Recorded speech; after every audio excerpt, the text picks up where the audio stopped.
السلام علیکم ورحمۃ اللہ وبرکاتہ۔ 10 سفر اور مظفر صرف 5 منٹ کا مدرسہ۔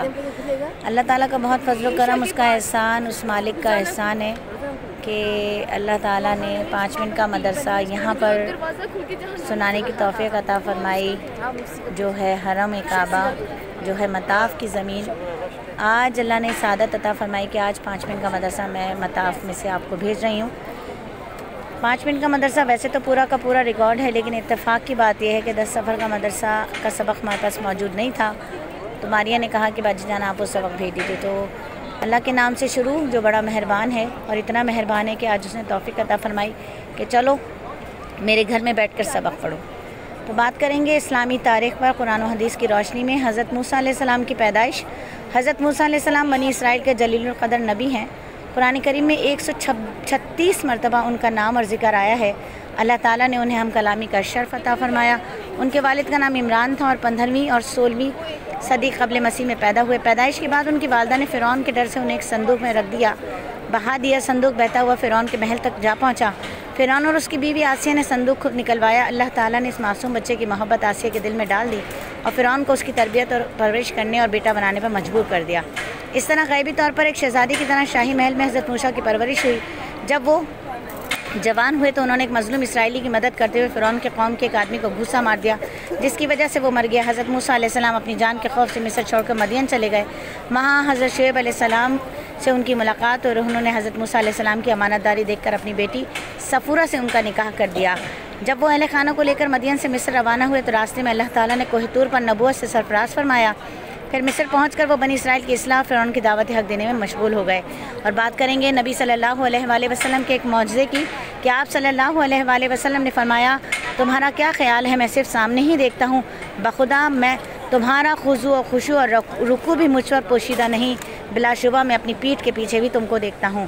اور ایک فرض کے بارے میں بات کریں کہ ہمیشہ سچ بولو، یہ فرمایا ہادی پاک رسول پاک صلی اللہ علیہ وآلہ وسلم نے کہ تم سچائی کو لازم پکڑو اور ہمیشہ سچ بولو، نیکی کے راستے پہ ڈال دیتا ہے۔ سچ بولنا نیکی کے راستے پہ ڈال دیتا ہے، نیکی جنت تک پہنچا دیتی ہے۔ اور ایک سنت کے بارے میں بات کریں کہ میرے نبی صلی اللہ علیہ وآلہ وسلم نے حضرت ابو ہریرہ رضی اللہ تعالیٰ عنہ سے فرماتے ہیں حضرت ابو ہریرہ رضی اللہ تعالیٰ عنہ کہ نبی صلی اللہ علیہ وآلہ وسلم نے فرمایا، میں تم کو وہ کلمات سکھاتا ہوں جو رسول اللہ نے مجھے سکھائے ہیں۔ سفر کا ارادہ کر کے گھر سے نکلو تو اپنے گھر والوں کو یہ دعا دو کہ میں تمہیں اللہ کے حوالے کرتا ہوں جو امانتوں کو ضائع نہیں کرتا۔ اور اب بات کریں ایک بہت ہی اہم عمل کی فضیلت کی کہ قرآن پاک کو دیکھ کر پڑھنے کی کوشش کرنا۔ رسول اللہ صلی اللہ علیہ وآلہ وسلم نے فرمایا، جو شخص قرآن پڑھتا ہو اور اس میں اٹکتا ہو اور اس کو مشکل لگتا ہو، اس کو 2 ثواب ملیں گے، ایک پڑھنے کا اور ایک اٹکنے کی مشقت کا۔ اور ایک گناہ کے بارے میں بات کریں کہ اللہ تعالیٰ قرآن میں فرماتا ہے، یتیموں کے مال ان کو دیتے رہا کرو، پاک مال کو ناپاک مال سے نہ بدلو، اور ان کا مال اپنے مالوں کے ساتھ ملا کر مت کھاؤ، ایسا کرنا یقیناً بہت بڑا گناہ ہے۔ اور دنیا کے بارے میں فرمایا اللہ تعالیٰ نے قرآن میں کہ جو شخص اپنے اعمال کے بدلے میں صرف دنیا کے انعام کی خواہش رکھتا ہو تو یہ اس کی نادانی ہے، اسے معلوم نہیں کہ اللہ تعالیٰ کے یہاں دنیا اور آخرت دونوں کا انعام موجود ہے۔ لہٰذا اللہ تعالیٰ سے دنیا اور آخرت دونوں کی نعمتیں مانگو، اللہ تمہاری دعاؤں کو سنتا ہے اور تمہاری نیتوں کو دیکھتا ہے۔ اور آخرت کے بارے میں حضرت عمر فرماتے ہیں، حضرت جبرائیل نے رسول اللہ صلی اللہ علیہ وآلہ وسلم سے عرض کیا، مجھے اس ذات کی قسم جس نے اس بات کو حق دے کر مبعوث فرمایا، اگر دوزخ کے کپڑوں میں کسی کپڑے کو آسمان اور زمین کے درمیان لٹکا دیا جائے تو زمین پر رہنے والے سب جاندار گرمی سے ہلاک ہو جائیں۔ اور طب نبوی سے علاج کی بات کریں کہ نبی صلی اللہ علیہ وآلہ وسلم کی بیویوں میں سے ایک بیوی یوں بیان کرتی ہیں کہ ایک دن نبی صلی اللہ علیہ وآلہ وسلم میرے پاس تشریف لائے اور دریافت کیا، کیا تمہارے پاس زریرہ ہے؟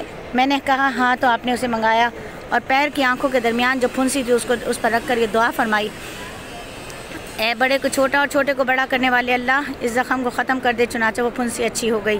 اور نبی صلی اللہ علیہ وآلہ وسلم نصیحت فرماتے ہیں، نبی صلی اللہ علیہ وآلہ وسلم نصیحت فرماتے ہیں، جمعہ کا دن مسلمانوں کے لیے عید کا دن ہے، پس جو جمعے کے لیے نکلے وہ غسل کرے اور اپنے پاس خوشبو ہو تو لگا لے، مسواک ہو تو ہر حال میں لازم پکڑے۔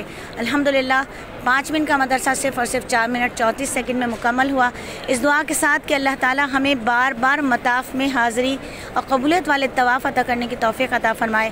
اللہ تعالیٰ ہمارے اس پڑھنے پڑھانے سننے سنانے کو اپنی بارگاہ رحمت میں قبول فرمائے۔ تو میری شہزادیوں، اللہ تعالیٰ سے دعا آپ بھی کریں، میں بھی کروں کہ اللہ رب العزت ہمیں بار بار کی حاضری عطا فرمائے۔ آمین ثم آمین۔